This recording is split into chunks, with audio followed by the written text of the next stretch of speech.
मविया आणि मनसेच्या संयुक्त मोर्चाबाबत काँग्रेसची सावध भूमिका।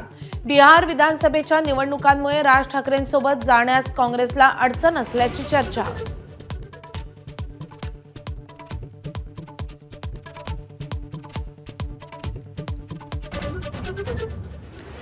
विरोधकांच्या सत्याच्या मोर्चाला भाजप आंदोलनानेच प्रत्युत्तर देणार।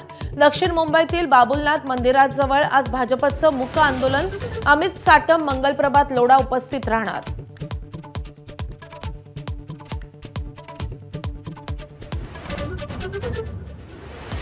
राष्ट्रवादी पक्ष शरद पवारांचा तर शिवसेना उद्धव ठाकरेंचा पक्ष। भाजप नेते चंद्रकांत पाटलांचं मोठं वक्तव्य। नव्या राजकीय वादाला तोंड फुटण्याची चिन्ह।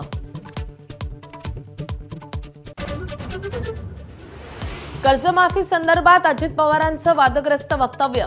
सगळंच फुकटात कसं मिळणार, तुम्ही थोडे थोडे पैसे परत करा। अजितदादांच्या वक्तव्यानं नव्या वादाला तोंड।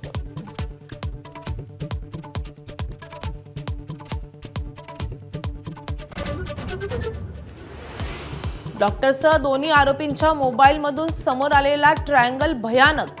फलटण डॉक्टर आत्महत्येप्रकरणी जयकुमार गोरेंचा गंभीर आरोप, तर चौकशीसाठी मुख्यमंत्र्यांकडून SITची घोषणा। संजय राऊत प्रकृतीच्या कारणास्तव 2 महिन्यांच्या विश्रांतीवर। थेट पंतप्रधान मोदींकडून लवकर बरं होण्यासाठी शुभेच्छा। फडणवीसांकडूनही तब्येतीची विचारपूस।